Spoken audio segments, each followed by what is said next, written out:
Today we will be discussing the autonomic nervous system. Now, what is that? It's a fancy word for doing things automatically. Most of what happens in our mind and body occurs automatically. The autonomic nervous system's purpose is to control everything in your body automatically, unconsciously, without thoughtful intention. For example, when you eat a meal, your autonomic nervous system will direct blood away from other organs to your gut for nutrient absorption and digestion. And when you go out for a run, your body will direct nutrient-rich blood to your legs, away from your gut and other organs.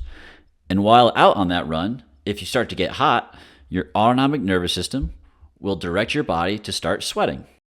The demands of our body and our environment are constantly changing. Our autonomic nervous system can keep up with those demands in real time, faster than we ever could react intentionally. At one moment, we need to be hot, another, cold. Sometimes we need to exercise, and other times, take a nap.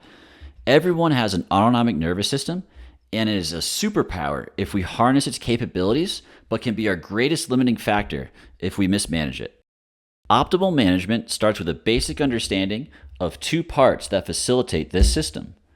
One part is a gas pedal, and the other, a brake pedal. You may have heard the words sympathetic nervous system or fight or flight response. This is the gas pedal. The parasympathetic nervous system, or the rest and digest response, this represents the brake pedal. Our sympathetic system is turned up when we need to take action. This gas pedal is essential to get through intense times like a demanding job or competition. The parasympathetic is turned up when we need to recover and restore the energy that we spent. Imagine a gauge like a stereo volume or tachometer in your car. Turning up the volume or hitting the gas will move the pin to the right. Turning down the volume or hitting the brake will move the pin to the left. At any given time, that needle will move around dependent upon the demands of our day. Turn it up to get more done, or turn it down to digest, rest, and regenerate from the demands of our day. Rushing a project, working out, and difficult conversations need the dial to the right so we can mobilize energy and use it for action. When we feel safe and can relax, our body shuts things down to replenish the energy we depleted from that day. During sleep, for instance, we are restoring our body and mind for the upcoming day. Both features are vital for human survival. Every human requires both sides of the system. Without our gas pedal, we can't get anywhere.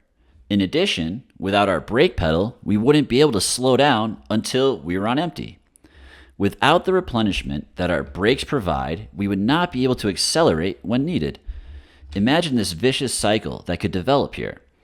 Those who use their brake and gas pedal most effectively will be able to access their genetic potential of cognitive and physical performance with the least amount of discomfort. Poor sleep, sugar cravings, chronic pain, loss of creativity, poor memory, and headaches are just a few of the many consequences of mismanagement of the autonomic nervous system. Helping thousands over the course of decades has taught us the limits of how we can help people. These limits can only be overcome if we can get our clients to look within themselves for answers. Is my foot on the accelerator so much that my brake has stopped working? How can I enhance my braking capabilities? How can I get the most out of my accelerator? When do I need to hit the gas and when do I need to hit the brake? In our 4-part series, we intend to help you discover when and how much you are using each pedal. We look forward to helping you hone in your best weapon and optimize your use of these pedals to improve pain, mood, sleep, productivity, and quality of life.